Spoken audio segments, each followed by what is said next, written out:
Hello, Resul Pookutty. Welcome to Film Companion. Thank you. This is actually the day before the release that we're doing this interview. Would you say you're in a state of relief, mild anxiety, panic? What is it? I'm still working. Okay. So these are the... This is like, at the moment, this is, you look very small, but this is equivalent to some 5 studios put together in one studio. Okay, okay. To make what was required for this film possible. Rahman was very, very gracious and kind to give the studio to me for the last 2 months and make it into an experimental lab. Experimental lab? Yeah. To make this 4-dimensional sound a possibility. We're going to come to that in a bit, but I wanted to begin by asking you one thing. This is a Rajnikanth film, and over the years, we've heard him in stereo, we've heard him in, 6-track, DTS, all kinds of updates that have been happening, Dolby, whatever. What is Rajnikanth going to sound like in 4D SRL? I mean, that's the technology you're using here. Is he going to sound any different? This film has 2 huge stars, Akshay and Rajnikanth. I don't think the film has a burden of their stardom. Okay. The film is based on a huge vision of this maverick friend of mine, Shankar. Everything that we have done is to further his vision. This is not about dealing with stardom of people. Yes, when we did Endiran, we were very worried about changing the voice of Rajnikanth, because we have had past experience in our, enough experience in our history when we changed the voice of a major star and it backfired. So we were very careful. Shankar was very worried when we were doing Endiran. So we devised, psychoacoustical division of, to fool people in every scene we have done. We didn't think twice even when we were to change, voices of Rajnikanth or of Akshay Kumar for that matter. What mattered in this? If a cell phone display starts speaking a language that you know, how would it sound? That is all the concern. There is Chitti, there is 2.0, there is Vazigaran, there is other things in the film. There are 4 or 5 dimensions of Rajnikanth in the film. How they would be different when all of them are in one scene, they are together. They all will be, 4 of them are distinctively different. Okay. What suited to the story is what we have done. Okay. So 2.0, we never were bogged down by the stardom of people, but we used it to our advantage. Okay. We did. How did you do that? There are sequences written for their star value being attributed for the narration of the movie. Okay, okay. How many years have you spent on this film? I spent 2 years. Okay. I started in 3rd of January in 2016. I am there from when the script was done till the last print is going out today. Till then I am there, So you have done no other movie in between? I did, but those were in breaks when we had postponement of things. We had VFX, CGI happening, all that. But I've been consistently on and off been working, and without doing anything last 3 months, 4 months, 8 months of sound design. Can you explain 4D SRL to us? I mean, in the sense that we from the interviews, we have a general idea of what it's going to be like, but can you take a scene from 2.0, something that is not too spoilery, and say, okay, without this technology, this is what it would have sounded like, but with this technology, these are the extra things that you're going to get. So when Shankar explained me the story of the movie, I thought, he said he is shooting the movie in 3D, okay, which meant things get projected out of the screen into the audience. He asked me a question, what is equivalent of this in sound? Can we do this? I confidently said we can do it, because in theory I know it can be done. In practicality, I didn't know if we could do it. Like a 3D sound to match the 3D visual? Yes. Okay. What if things comes out of the screen into the audience, and if they have to feel it, under their feet? What is that we need to do? Which meant finding a new method, which meant rewriting an existing algorithm, which meant reinventing something which already exists within the framework of what is existing. From that point of idea, I needed to work backwards. From that idea, I jumped into the exhibition system. Any new format that you bring out, the exhibition system only takes what is easy for them to do. Minimal change from their existing system in terms of money spent on it and in terms of altercation of the existing system. So, from this idea I jumped to exhibition.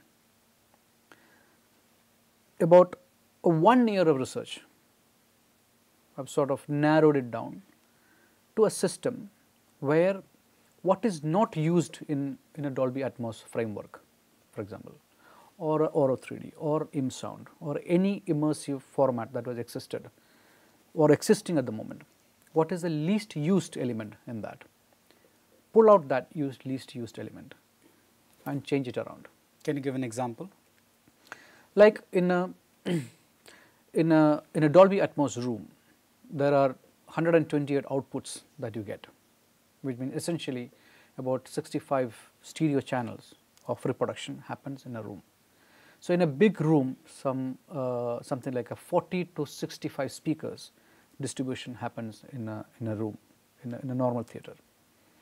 With SRL 4D, in addition to that, when we set up a Satyam room, we had like 420 additional speakers coming into, and that speakers are not hanging elsewhere, it is sitting with the audience in every seats, That distribution of speakers where it will tap an output from the main architecture of the Dolby Atmos system was something that we needed to decodify. From that Shankar's idea, I jumped into the exhibition system and tapped what is least problematic for them, minimal exchange of resources, so that this idea can be executed. That is one level of thing that we dealt with. The other level is creatively, what is that I can supply to this format. So, my creative work was one level of satiating what needs to be given to the format, Other level was creating the format, what is suited for the exhibition system. So, these two levels of matching the scale is what was the enormity of 2.0 sound, If I take an example from the film, there were things that happens in the screen. From the screen, it comes to the audience, There were walls of sound. There were left wall, right wall, back wall. There is ceiling of sound. There is also floor of sound, which has never been explored in cinema formats. A floor has always been a part of a storytelling, but never been explored in sound, because floor is where people sit, where the seats are coming. So, we needed to be very, very wise in understanding how seats are distributed in a theater and how we can plug it, without disturbing anything, any order, civil order of people, So, we need to be very, very, very, very clever. So, how to do that? How many speakers? Is it one set of speakers? Is it cluster of speakers? And that gone through a lot of experiments, trying out things. For me to arrive at this, not just people who spend money like Laika, or people who stood by me like Shankar with his vision, and Rahman, who has always been a great support system for me, who kept prodding me, show me, and I said, please don't ask this question ever again, because when you ask it, it sends panic down the system, because it's not easy. It is not. I don't have an answer for you right now, but I know it can be done. So 8 months after Shankar explained to me the story, I managed to convince a huge technical giant company to put up a demo for me. And I heard the demo and I told Shankar that yes, it is possible. But to play it to him, I needed to first revamp the studio, this mixing room. So this had a different immersive sound technology installed here. We ripped off everything. We put up the new system, and we put up everything new. Then we put up our experimental, speakers that you see here in this room. It's a replica of what we are going to do in a theater. Then we went to an exhibition company like Satyam, for example, and we made them, convinced them that this is what we need to do. And every day, every night at 2 a.m. when they pack up their last show, with the help of their technical team, their housekeeping staff, till 7 in the morning when the next show starts, we worked in that room, in the theatre, put it up with all the changes, because we didn't know what we were doing. I mean, we knew what we were doing, but it has to actually you have to listen to it and find out. 3 days before, and we had a sound show set up for the exhibition people. It was 23rd of last month. We couldn't set it up. It pushed to 29th. We couldn't set it up because I was not satisfied with the outcome. 3rd, then again we clubbed it together with the trailer release. 2 nights before the trailer release is when I said, "Wow, we did it. We cracked the code." I think this wouldn't have been possible with the help of exhibition system. That's what amazes me when I come to South to work, when I come to Chennai to work. I feel everyone who is part of the business is also part of the creative work. Without their cooperation and their willingness to do what I have done, allowing me to do function in their premises the way like a lab is running, SRL4A wouldn't have been materialized. You said that each theatre, even though it is minimal, there is a certain amount of investment that they've had to do, and you try to look at the minimal investment. Now, will they be able to use this for future films which are not of this scale or have this kind of technology? We have opened up a new format. Films can be done on this. Well, no doubt. Okay. And that will give you another scale. It is giving you one more space outside the screen to be used for narration. That's a huge possibility. Yes, of course, films can be used. I mean, we have rewritten algorithms, we have rewritten softwares where it is easy to swap between a 4D sound to a normal exhibition, normal system. So you have 3 shows of 2.0 and 2 shows of some other film, just a question of changing a file. I'm saying in the 2 years of our work, we have narrowed it down to changing a file in a system. Fantastic. Yeah. Well, I mean, because it's all computers, you don't see much of things. But you could very well say that this is at the moment it's like kind of 5 studios put together. Okay. Within these computers, it's as complex system designed. You can run three studios parallelly with this system that we have configured in terms of how routing of sound. Okay. So that first of all, this is a Dolby Atmos system. So it has many speakers, which is laid out. So we have speakers set up everywhere. It's supposed to be, replicating clusters of speakers. Okay. In a commercial theatre, because we didn't have to create a cluster here, and that idea of cluster also came in after a lot of experiments. Okay. Or a lot of cross listening. So in an ideal such scenario, I would be sitting on top of this. And Yeah, it will be under my seat. There will be a speaker facing you, just Okay. in front of in you. the seat in front of me. Yeah. Okay. So we have created a matrix where, in a theatre hall, we picked up seating arrangements. Then we analyzed where people are going to be sitting and how they're going to face. There will be speakers facing them. We left, say, seat number 1 and 3 we put speakers. 2 we left out. So in the next row we put 6 speakers in 2 and 4. So if you take a top angle of the theatre, you have all the diagonal lines are speakers, and all the cross diagonal lines have speakers. Okay. So it forms a matrix, and so thereby you could reduce the number of speakers, and also when you have more number of speakers, you have lot more reflection, and especially when the speakers are facing upward, you have ceiling reflections. Okay. So a lot of other things, a lot of calculations that have come into how we can contain all this. Right.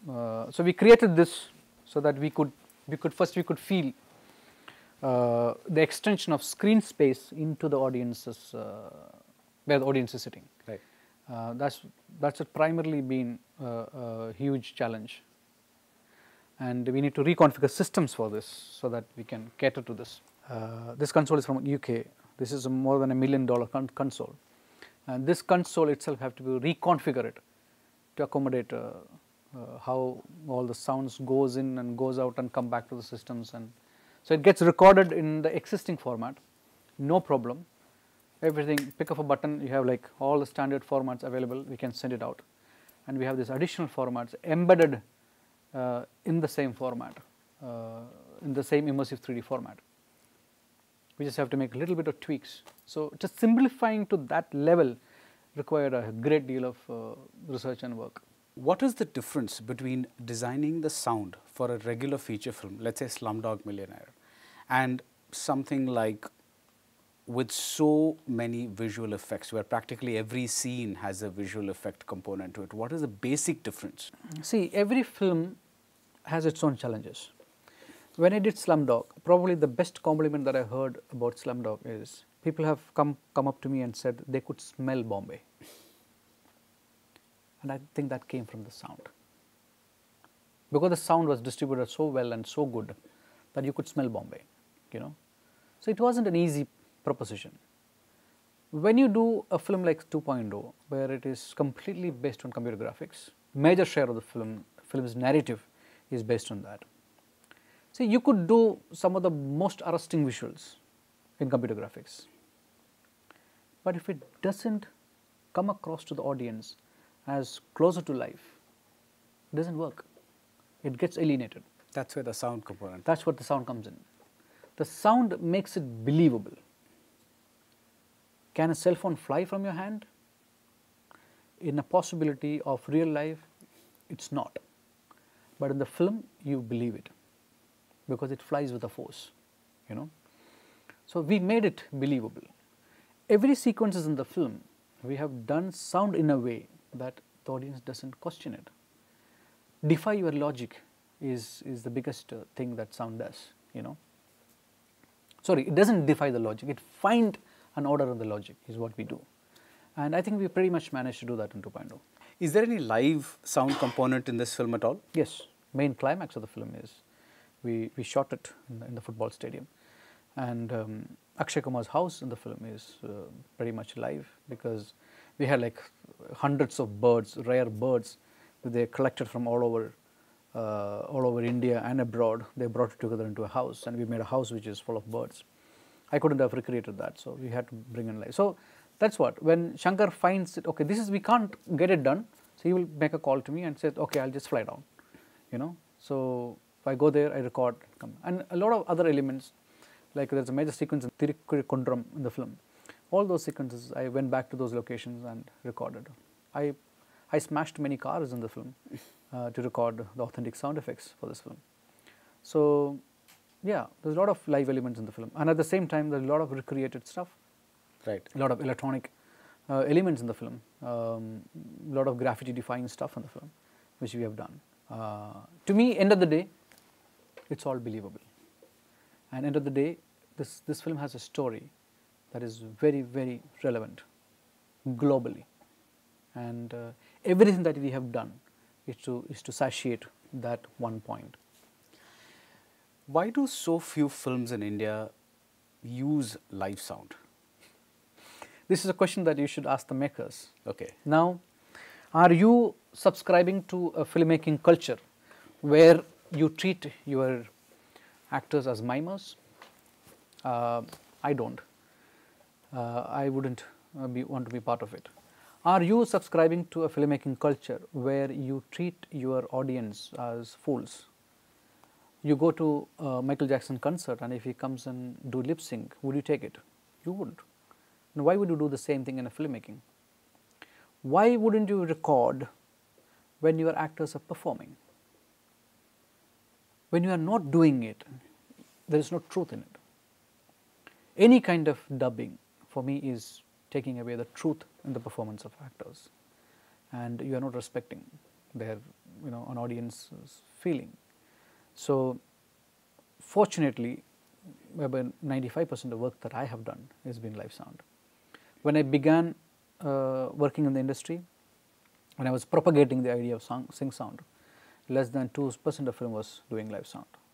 But today, more than 45% of Hindi cinema is live sound, and it's spreading. For me, that's a huge leap of faith, and it's a huge change. You know, I think we are progressing. You just told us about how Shankar said he wanted that 3D effect in the sound as well. But can you give us an example of how specific he was about orienting you towards the sound that he wanted in a scene? Let's say, you know, you just talk about a scene with birds. Can you tell us about a scene where we can understand how specific Shankar was in terms of extracting a certain kind of sound from you? He wouldn't say that he wants that particular sound. He will tell me his idea of what he meant, you know, what he wanted to hear at that moment.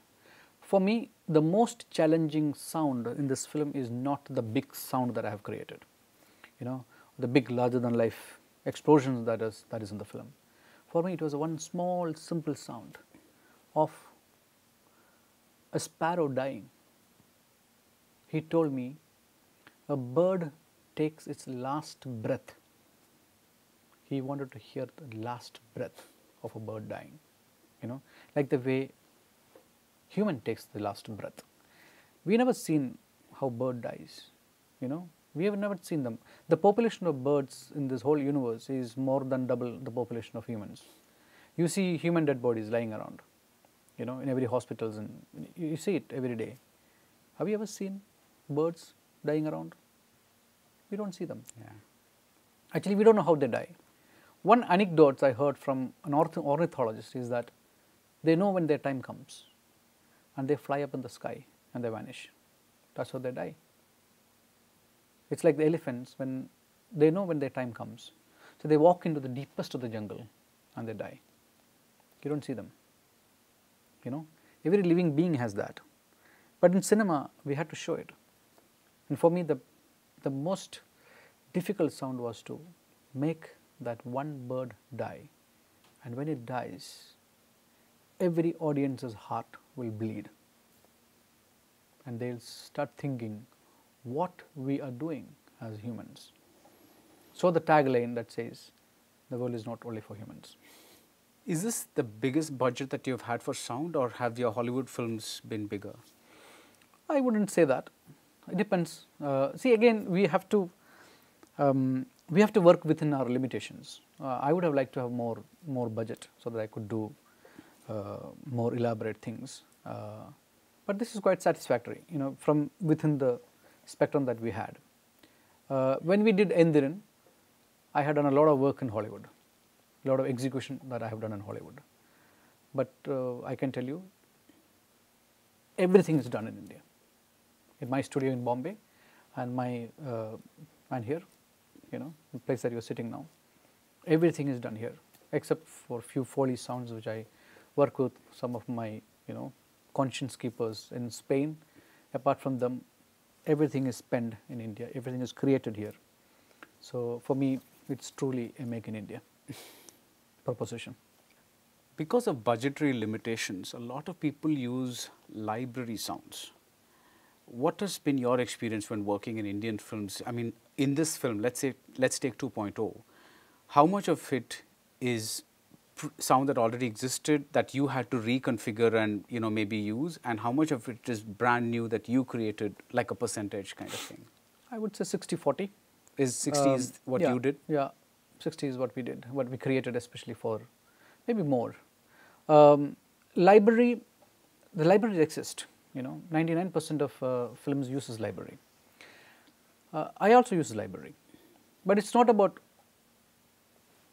it is your artistry when you hear a sound that you hear that you see an image.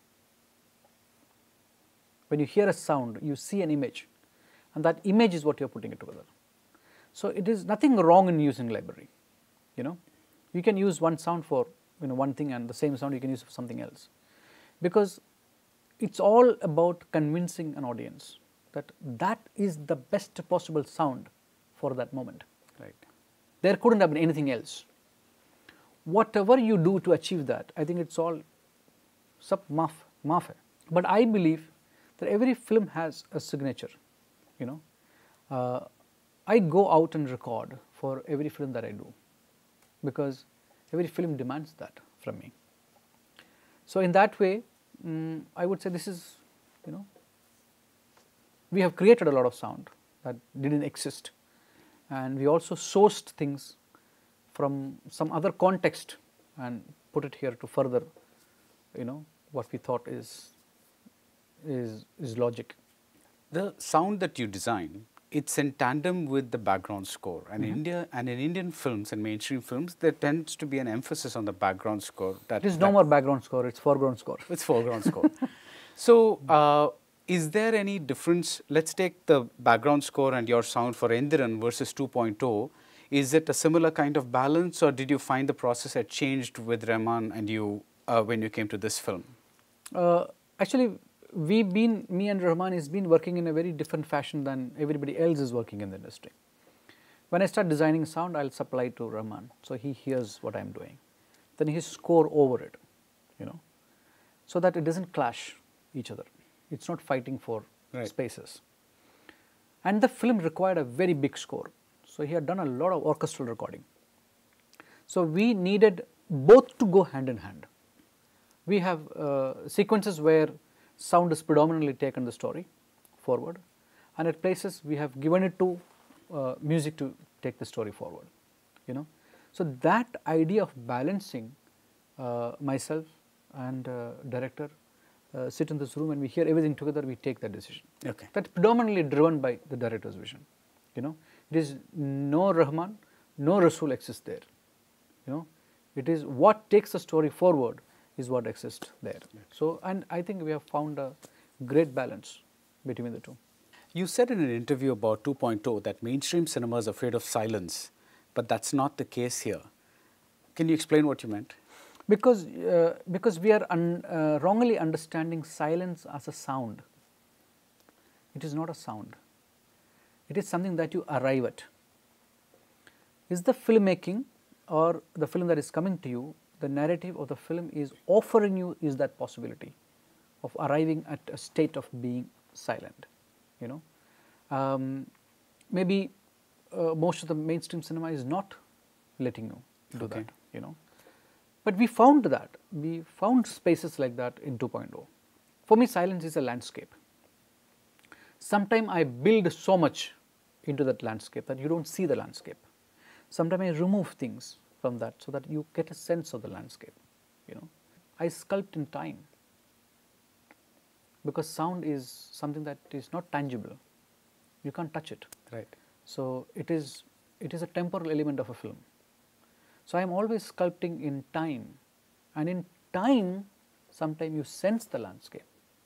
So for me, yeah, every film doesn't offer it. You just talked about sculpting in time, and an editor does that as well.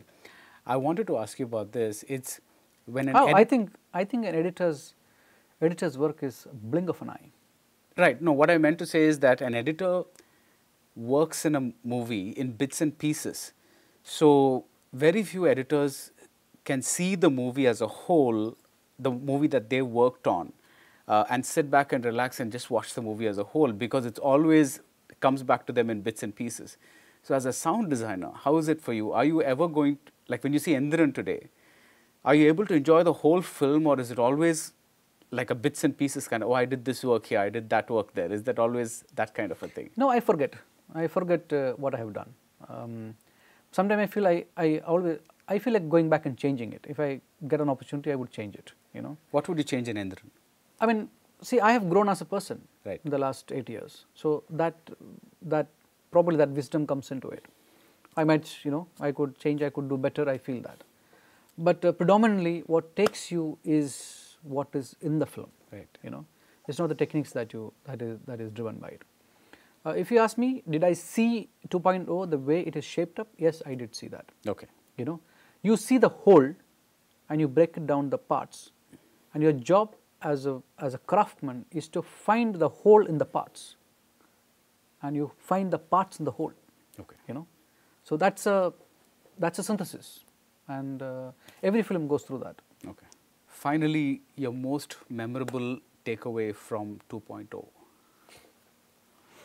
I don't know. I don't know. Maybe when the audience love it. I'm a bit apprehensive, you know.